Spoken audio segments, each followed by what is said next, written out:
My name is Manish Kumar and my enrollment number is E19CS8102. I'm a third year BTech student of Computer Science of Bennett University, and today I will be doing a seminar on quantum computers. So let's begin. For most of our history, human technology consisted of our brains, fire, and sharpsticks. While fire and sharpsticks became power plants and nuclear weapons, the biggest upgrade has happened to our brains. Since the 1960s, the power of our brain machines has kept growing exponentially, allowing computers to get smaller and more powerful at the same time. But this process is about to meet its physical limits. Computer parts are approaching the size of an atom.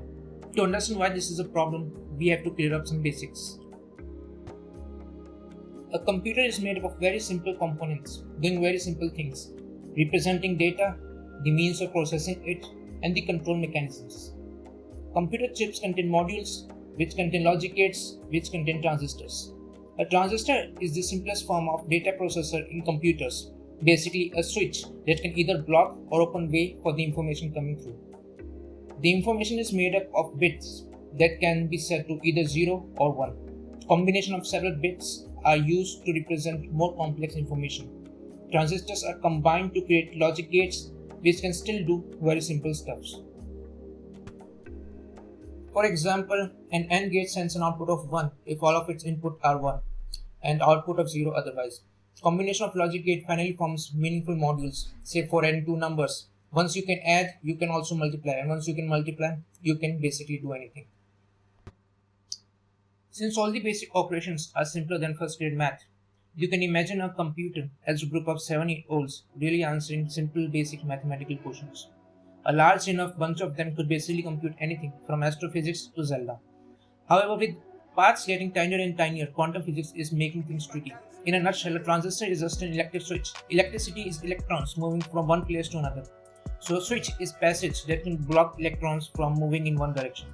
Today, a typical scale for transistor is 14 nanometers, which is 8 times less than that of HIV virus diameter and 500 times smaller than that of red blood cell.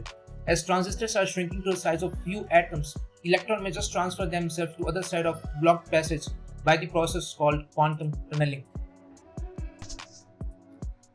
In the quantum realm, physics works quite differently from the predictable way we are used to. The traditional computers just stop making sense. We are approaching a real physical barrier to our technological process. To solve this problem, scientists are trying to use the unusual quantum properties to their advantage by building quantum computers. In normal computer, bits are the smallest unit of information. Quantum computer uses qubits, which can be set to one of the two values.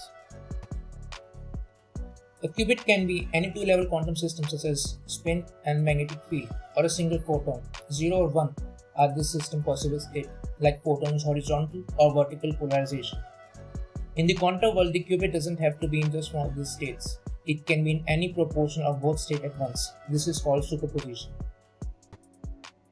But as soon as you test its values, say by sending a photon through a filter, it has to decide to be either vertically or horizontally polarized. So as long as it is unobserved, the qubit is in superposition of probabilities for 0 and 1, and you can predict which it will be. But the instant you measure it, it collapses into one of the definite states. Superposition is a game changer.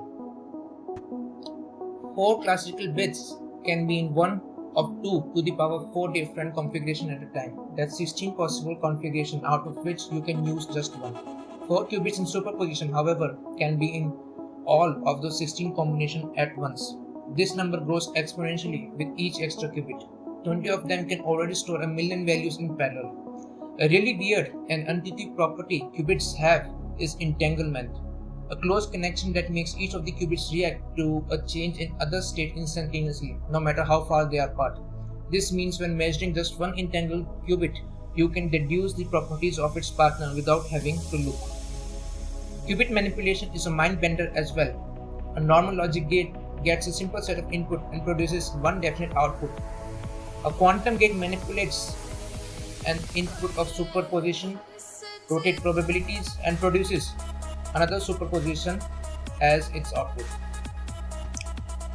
So a quantum computer sets up some qubits, applies quantum gates to entangle them, and manipulate probabilities. and then finally measure the outcome, collapsing superposition to an actual sequence of zeros and ones. What this means is that you get the entire lot of calculation that are possible with your setup all done at the same time. Ultimately, you can only measure one of the results and it will be only probably be the one you want. So you may have to double check and try again. But cleverly exploiting superposition and entanglement, this can be exponentially more efficient than it would ever be possible on a normal computer. So while quantum computers will probably not replace our home computer in some areas, they are vastly superior. One of them is database searching. To find something in database, a normal computer may have to test every single of its entities. Quantum computer algorithms need only square root of that time, which for large database is huge difference. Most famous use of quantum computer is ruining IT security. Right now, your browsing, email, and banking data are being kept secure by an encryption system in which you give everyone a public key to encode message only you can decode. The problem is that this public key can be used to calculate your secret private key. Luckily, doing necessary maths on a normal computer would take years of trial and error, but a quantum computer with exponential speed could do it in a breeze. Now we will talk about Grover's algorithm. Grover's algorithm, also called the amplitude amplification trick, is a way of increasing the chances that we will observe a quantum system in a particular state that we are interested in. It consists of two parts, the first being an algorithm to select the states we are interested in amplifying. For Grover's algorithm to work, this part must take an S-state vector describing all possible results and then flip the phase of the specific results we are interested in. Right now, a multiplication comparison circuit doesn't quite work this way. To start, we need to rotate the phase of the states where the output is 42. This is done by simplifying, applying the Z gate to the qubit representing the output of the comparison circuit. Recall from earlier that this is not just being applied to a couple of values. This phase rotation is applied to all states where input multiply to make 42. These states where inputs multiply to make something else has their phases unaffected by Z gates, since the comparison circuit would output a 0. We now need to disentangle the qubits representing the inputs from the qubits representing the intermediate results of each logic gate. Remember that applying our quantum multiplication circuit at the start effectively permutated a state vector where all possible inputs have some probability to make a state vector where all possible inputs and their corresponding effects on classical logic gates are equal likely. If we apply this circuit in reverse, this permutation is undone. Because of this, if we apply our reverse circuit after Z, the gate we will end up with a state vector where the only likely state are the ones where all adjacent qubits are 0. Just like we started with, since our circuit is just a permutation, the phases of the state we are interested in are flipped. Now that we have a circuit that satisfies the first part of the Grover's algorithm, we can treat it like a black box in case called as an oracle. If we pass any state vector, it will flip the phases of the state we are interested in. In this case, those states are the ones that represent the number that will multiply to make 42. To make thinking about this step more intuitive, we will represent the state vector of the quantum system as a combination of two other state vectors. The first is the state vector where only likely outcomes are the ones we are interested in, without their phases being flipped. The second is state vector containing all the states we are interested in. Notice that our state vector is no longer concerned with the states of extra qubit needed by our multiplication and comparison circuit. That is because we designed them to assume that these qubits will initially always be 0, and we took special care to put them into this state when we were done. In other words, our oracle doesn't entangle extra qubit with qubits representing the factors, so we don't have to worry about them for this part of the algorithm. We can also refer to the state vector where all the states are equal likely S. S is then a combination that contains mostly S prime.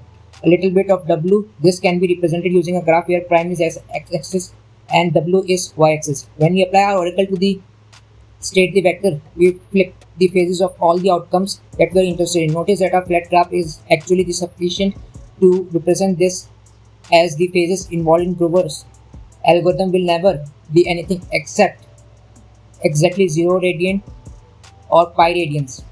The next step is then flip our state vector across S. In other words, if we express our state of vector in terms of S, we want to flip the face of all components perpendicular to S. The second step is called diffusion. The way this diffusion is transformed